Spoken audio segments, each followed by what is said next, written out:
Desde hoy vamos a empezar a conocer los planes de los consejeros para esta legislatura. Van a explicar en las Cortes de Aragón qué prioridades fijan para sus departamentos mientras se elaboran los presupuestos de la comunidad. Un ejecutivo en el que no está Ciudadanos, porque así lo decidió la formación naranja. No quiso negociar con el Partido Socialista de Javier Lambán y de la mano del PAR, se abrió a la izquierda, ya lo saben, para sumar a Podemos y a Chunta Aragonesista. Y mientras, todos mirando de reojo a Madrid. La investidura de Pedro Sánchez sigue en el aire. Ciudadanos y Partido Popular siguen rechazando una abstención y parece que vamos directos a otras elecciones mientras Partido Socialista y Podemos tampoco lleguen a un acuerdo. De todo ello hablamos ya con el portavoz de Ciudadanos en Aragón, con Daniel Pérez Calvo. Buenos días. ¿Qué tal, Carolina? Buenos días. Lo has glosado muy bien, pero hay un detalle. Nosotros no es que no quisiéramos negociar con el PSOE de Javier Lambán, no queríamos negociar con el PSOE, ni queremos negociar con el PSOE de Pedro Sánchez. Creo que eso es un matiz importante y en la medida en que Javier Lambán no nos dio muestras de que su PSOE fuera diferente al de Sánchez, ahí fue imposible que pudiéramos sentarnos a hablar.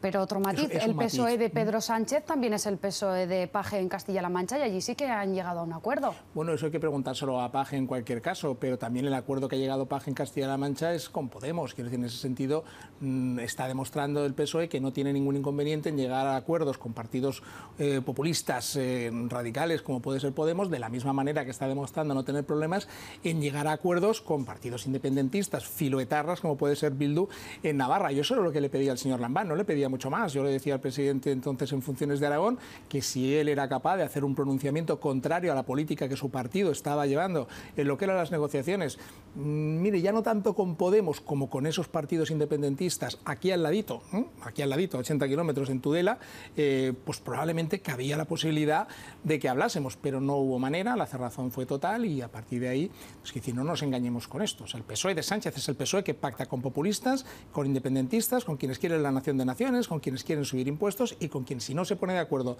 para formar un gobierno no es porque no estén de acuerdo en las ideas, que están perfectamente de acuerdo, no se ponen de acuerdo, pues precisamente porque no se aclaran con los sillones cómo se los reparten. Aquí el cuatripartito al final lo consiguió. Pero insisto, también es el PSOE de Sánchez el mismo que el PSOE de Emiliano García Paje y allí incluso se van a turnar alcaldías, 2 años Partido Socialista y 2 años Ciudadanos. Pactando con Podemos, que es lo que Pedro Sánchez no consigue a nivel nacional porque no se ponen de acuerdo en el reparto de sillones, no por otra cosa. Pero pactando Ciudadanos y el Partido Socialista, allí, en esa comunidad autónoma. Bueno, ahí ha habido pactos concretos en ayuntamientos y demás, en situaciones puntuales, donde el señor Paje, quiero recordarlo, asumió desde el minuto 1 el decálogo que Ciudadanos había pedido a los varones socialistas para poder sentarnos con ellos. El señor Paje no tuvo ningún inconveniente en asumir ese decálogo donde se planteaban pues, temas tan básicos como la necesidad de apoyar el 155 en Cataluña, el defender la unidad de España, el no pactar con fuerzas independentistas, en fin, algo que yo creo que el señor Lambán también podría haber asumido, pero el señor Paje lo hizo, el señor Lambán no. Hablando del 155, ayer escuchamos al señor Rivera pedir otra vez la aplicación de ese artículo en Cataluña. ¿Es necesario? ¿Qué situación se da ahora mismo en Cataluña para pedir la aplicación del 155? Yo ayer lo resumía en un tuit recogiendo una frase de un insigne catalanista, no independentista, que fue don Francesc Cambó, ¿no? Donde decía que uno se ve abocado a los problemas cuando pide lo imposible y cuando retrasa lo inevitable. Entonces, abocado a los problemas, no, él decía abocados al desastre. Me parece una palabra dura, pero una palabra real, ¿no? Yo me quedo con la segunda parte. Retrasar lo inevitable, lo único que puede hacer es aproximarnos más a ese desastre. Pero ahora mismo no hay una situación de desobediencia real y tangible para que se pueda aplicar el 155. Pero yo lo que pienso es que lo que hay que hacer con los problemas es prevenirlos. O sea, a mí me pone la piel de gallina escuchar a un presidente del gobierno que sea en funciones diciendo que ojalá la diada vuelva a ser la diada de todos. Es que tiene que ser la diada de todos y usted como presidente del gobierno, en funciones en este caso, tiene la obligación de adoptar las medidas necesarias para que vuelva a ser la diada de todos. Tenemos un gobierno que está desafiando nuevamente al Estado español. Ho tornarem a fer, es decir, lo volveremos a hacer. Ha dicho el señor Torra, haya estado Ciudadanos para decir, ho tornarem a frenar, lo volveremos a parar. Pero sabe que ese artículo no se puede aplicar contra unas palabras o contra unas declaraciones, tienen que producirse unos hechos. Lo que se tiene que producir es un acuerdo de la mayoría del Senado en este caso y tener unos indicios razonables de que hay una situación que está ahí y que puede estallar en cualquier momento porque las propias instituciones están instigando lo que fue un golpe de Estado parecido al que ya tuvimos y al que mantiene en prisión preventiva a una serie de señores que están pendientes de sentencia. Entonces yo creo que eso es un motivo más que suficiente para poner pie en pared y adoptar medidas en lugar de meter la cabeza debajo del ala. Yo me quedé escandalizado cuando escuché al señor Sánchez en su discurso de investidura pasar totalmente de puntillas, es decir, ni mención al problema catalán, que desde mi punto de vista, no el problema catalán, Cataluña no es ningún problema, el problema es el independentismo, el secesionismo catalán, los golpistas, ese sí que es el problema. Pasó de puntillas como si ese tema no existiera o no fuera con él, o quizá porque sabiendo que iba a necesitar votos de Esquerra Republicana y otras formaciones independentistas no le interesaba entrar a fondo en ello. Ayer escuchamos a Albert Rivera en el Congreso pedir diálogo al presidente del Gobierno en funciones para hablar precisamente de esa aplicación del artículo 155, pero no para hablar de una posible investidura. Ciudadanos sigue rechazando la posibilidad de abstenerse en la investidura de Pedro Sánchez, tal como pide el presidente del Gobierno en funciones. Sigue rechazando porque es lo que ha hecho desde el primer momento. A pesar de que un gesto así nos evitaría ir a otras elecciones. ¿Un gesto de qué tipo? De la abstención de Ciudadanos para que Pedro Sánchez pueda sacar al Gobierno. Eso no es una responsabilidad de Ciudadanos. Yo recuerdo en la adolescencia, a veces hablabas con compañeros del colegio, y estoy preocupado porque me ha dicho una chica, fulanita, que le gusta un chico y que le ha dicho al chico que o sale con él o va a hacer una locura.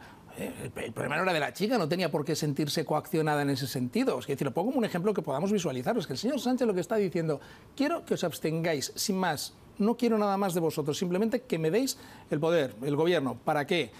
Para volverse a sentar con Torra, a negociar las 21 medidas entre las cuales figura la salida de la Guardia Civil, de Cataluña, el relator, etcétera, etcétera, para seguir pactando como está pactando con fuerzas como Bildu. Otra, se podrían haber sentado para precisamente no darle esa carta en blanco, sino hacer algún tipo de negociación para a lo mejor cambiar alguna postura del Partido Socialista que le interese a Ciudadanos. Política ficción no podemos hacer, lo que hay es lo que hay. Lo que sí hay es que Albert Rivera propuso 4 o 5 pactos de Estado relacionados con la despoblación, relacionados con la inmigración, que era una forma de plantear un acercamiento, una proximidad para ver por dónde soplaba el aire.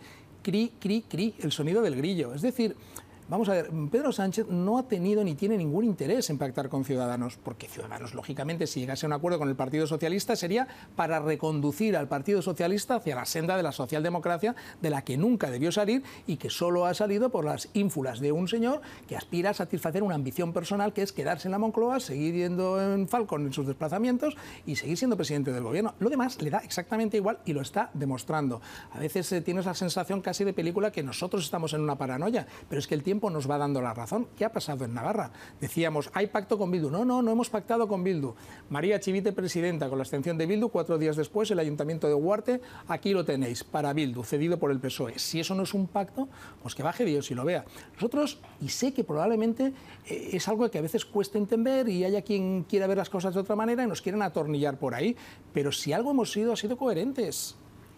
Dijimos no a Sánchez antes, durante y después del proceso electoral. Dijimos no al PSOE de Sánchez antes, durante y después. Le voy a decir una cosa, yo no es que tenga una especial ambición política, pero cuando uno viene a la política sí que intenta alcanzar determinados puestos en un momento dado para poder gestionar, para poder servir, para poder ayudar y dar lo mejor de sí a sus conciudadanos. Quiero decirle con esto que yo estaría encantado de ser hoy vicepresidente del Gobierno de Aragón, en lugar de estar en la fría oposición, desde la que, por cierto, se trabaja muy a gusto y se pueden hacer también grandes cosas. Pero oiga, que yo no he venido aquí para servirme a mí, sino para servir a los demás. Nosotros, nuestra posición es la que es, y si estamos equivocados el tiempo nos lo dirá, pero de momento lo que tenemos es un mandato de 4.300.000 españoles para sostener una posición, y tenemos el mandato, como tuvimos, de 110.000 aragoneses para mantener una posición.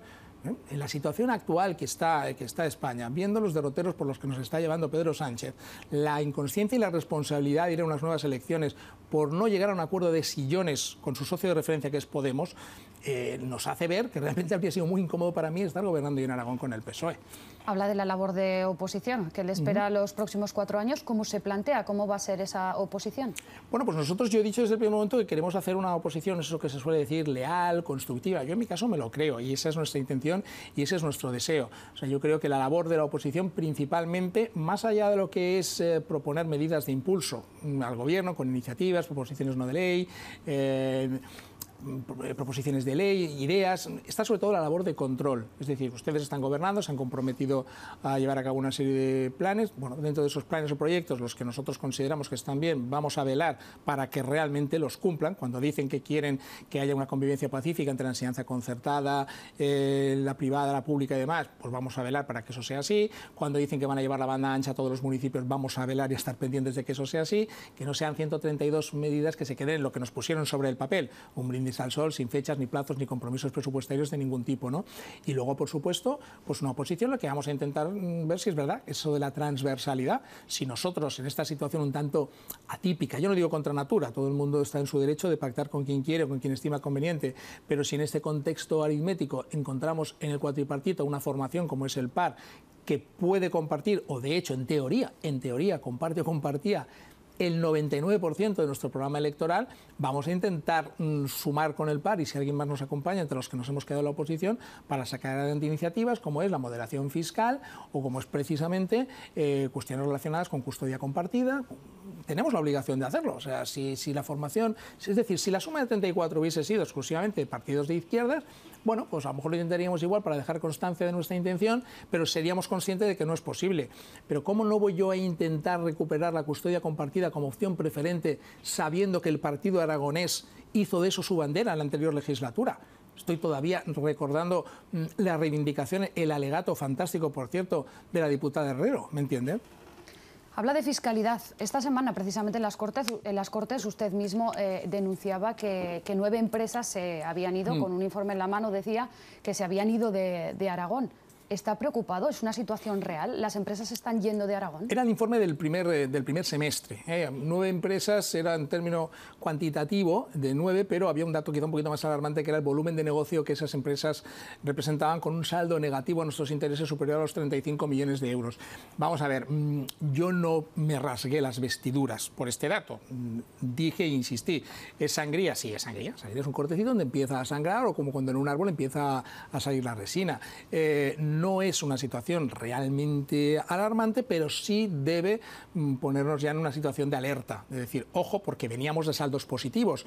Eran más las empresas que venían que las que salían. Si en el primer semestre de 2019 hemos detectado que el saldo es negativo, yo lo único que pido es que reaccionemos y que tomemos medidas. A mí la actitud de la consejera de meter la cabeza debajo del ala, decir que es coyuntural, que estas cosas pasan, y que ella, como decía, que ninguna empresa se le había quejado nunca. Lo vamos a escuchar, precisamente, para que todos nuestros espectadores también tengan claro de lo que estamos hablando. Esta era la respuesta de la consejera de Economía a esas acusaciones sobre la huida de empresas de Aragón. Llevo 4 años reuniéndome con promotores, con empresas ya instaladas, con empresas que quieren crecer, con empresas que están buscando entre distintas ubicaciones, y ni una sola. Y esto se lo puedo garantizar. No en las reuniones en las que he estado personalmente, que son unas cuantas, sino a nadie del Gobierno de Aragón ni siquiera le han preguntado ni han nombrado la cuestión fiscal. Que no le han preguntado en 4 años por la presión fiscal en Aragón. Bueno, en este caso no se trata de decir que sea la palabra de la consejera contra la nuestra. Yo respeto a la consejera de Economía como no podía ser de otra manera. Yo simplemente le invito, no sé si a lo mejor en un contexto de una reunión o de un cara a cara alguien ha considerado que no es el momento de sacar este tema y demás, pero yo le invito, si no lo ha hecho, que creo que debería haberlo hecho, a que lo haga, a que lea la memoria última de la COE de Aragón, la memoria de los informes de CEPIME, de la Asociación de Empresas Familiares de Aragón, o que vea simplemente lo que están reclamando los autónomos, porque cuando hablamos de que vengan empresas, no estamos hablando de que vengan grandes corporaciones industriales como la que puede estar ya a punto de empezar ya su actividad en la zona de Épila. No estamos hablando de que vengan industrias como Opel. No, estamos hablando de que puedan venir o no se vayan pequeñas empresas o empresarios autónomos. Entonces, en este sentido, yo creo que si repasamos lo que son las reivindicaciones desde hace mucho tiempo de las grandes, medianas empresas, de las empresas familiares y sobre todo de los autónomos, no querer reconocer que hay margen para intentar tratar mejor la fiscalidad, armonizarla cuando menos, porque siempre dicen lo mismo. Estamos en la media nacional, pero vamos a ver, no nos engañemos. Una cosa es la presión fiscal y otra cosa es el esfuerzo fiscal. Tú puedes tener la misma presión fiscal en Aragón que en otra comunidad, pero el esfuerzo que uno tiene que hacer para poder afrontar esa presión puede no ser la misma, que es lo que le ocurre a España con el resto de Europa, ojo. ¿Qué tipo de impuestos de ámbito autonómico? Es decir, ¿qué margen de acción tiene el Gobierno de Aragón? ¿Qué impuestos propone Ciudadanos que se bajen aquí para reducir esa presión fiscal? Es verdad, decía la consejera, que la mayoría de los impuestos son de ámbito estatal, pero también hay una cesión en su gestión a las comunidades autónomas de esos impuestos. Tenemos tramos de IRPF, tenemos el impuesto de sucesiones, que yo creo que es uno de los temas que, por mucho que se diga, no, que lo paga muy poca gente, pero si no es una cuestión de eso, es una cuestión de realmente dibujar un escenario fiscal que sea atractivo. Tenemos el impuesto de actos jurídicos documentados, tenemos el impuesto de patrimonio, tenemos una serie de impuestos donde el gesto, yo tampoco estoy diciendo que haya que eliminarlos, bonificarlos de golpe y tacada, excepto el de sucesiones, que creo que sí, prácticamente al 100%. Pero hay que ir y que ya se actuó la legislatura pasada, además, sí, pero con un acuerdo hubo un gesto, un primer avance, pero no es suficiente. O sea, se sigue pagando el impuesto de sucesiones y para muchas familias sigue suponiendo una carga tremendamente onerosa. Además, es una cuestión también de competitividad, porque si resulta que luego al lado tienes comunidades donde ese impuesto ha desaparecido, pues lo normal y lo lógico es que el dinero o la inversión vaya allí donde el tratamiento fiscal va a ser mejor. Precisamente de anuncios como el de la Comunidad de Madrid de hacer una bajada masiva de impuestos, otras comunidades, Aragón entre ellas, ha hablado de dumping fiscal, es decir, de una especie de deslealtad entre comunidades autónomas que acaba con la solidaridad y que no es justo para otras comunidades autónomas. Pero es que eso es exactamente lo mismo que si los propietarios de videoclubs hubiesen denunciado competencia desleal o dumping por parte de las plataformas que ofrecen televisión en streaming o vía satélite. Mire usted, esto funciona así. Estamos en un mercado global, en un mercado único, donde la competencia es la que mueve el talento, mueve el ingenio, mueve la creatividad y es la que obliga a adaptarte a las circunstancias. Lo dicen los montañeros, o te aclimatas o te aclimueres. Y en este caso eso es así. O sea, decir Madrid es Madrid, por supuesto, pero decir que es un dumping el que ellos puedan bajar unos impuestos porque se lo pueden permitir, oiga, pues vamos a ver por qué se lo han podido permitir, por qué no ponen el ejemplo de Andalucía, por qué recurren siempre a Madrid.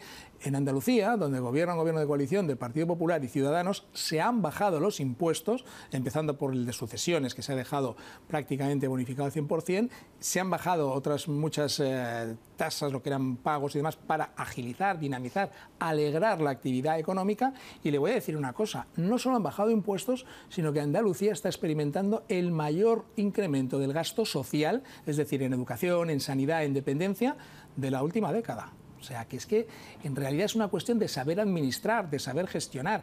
Y quienes hemos tenido la experiencia, gratísima experiencia de pasar por la gestión en una empresa privada, sabemos lo que hay. Pero incluso lo llevo al terreno de las familias.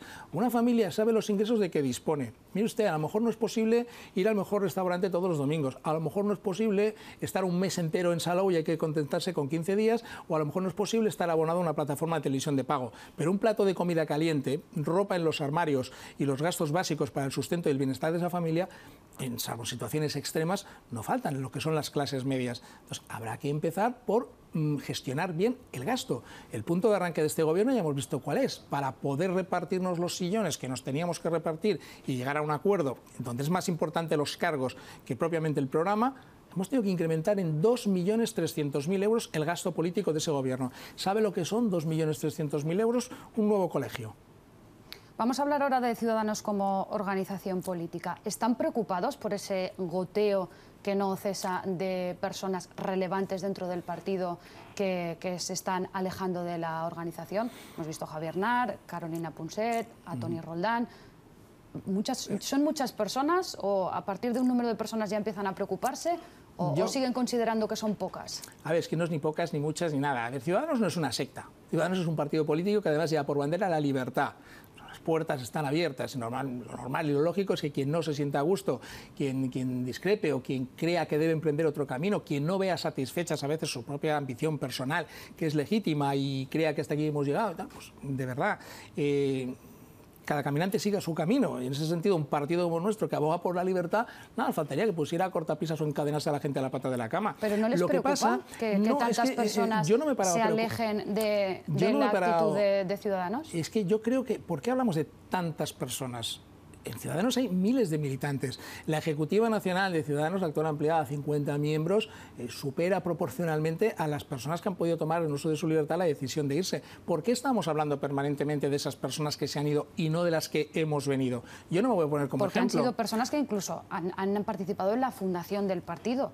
Toni Roldán ha sido una persona muy importante dentro de Ciudadanos. Y Toni Roldán ha hecho grandísimas cosas por este partido y por supuesto que siempre se le va a estar agradecido. Nadie lo ha echado. Y además tienen algo en común las personas que se van, que es que no están de acuerdo con la decisión de no negociar con el Partido Socialista de Pedro Sánchez a nivel estatal, es decir, para un gobierno de la nación, bajo ningún concepto. Pero ¿sabe lo que pasa? Que frente a esas personas que no están de acuerdo, hay una inmensa mayoría dentro de los órganos de gestión y dirección del partido que sí lo están.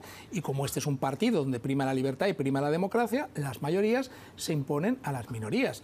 Entonces, quiero decir, que no lo han estado a posteriori, porque lo que fue la votación inicial, creo que fue en febrero, donde se decide el no a Sánchez, ahí estuvieron todos a favor y no hubo ningún tipo de discrepancia, fue unánime. Pero insisto en una cosa, de verdad, yo no le voy a decir que me alegre de que se vaya Toni Roldán, se vaya el señor de la Torre, se vaya el señor Nar.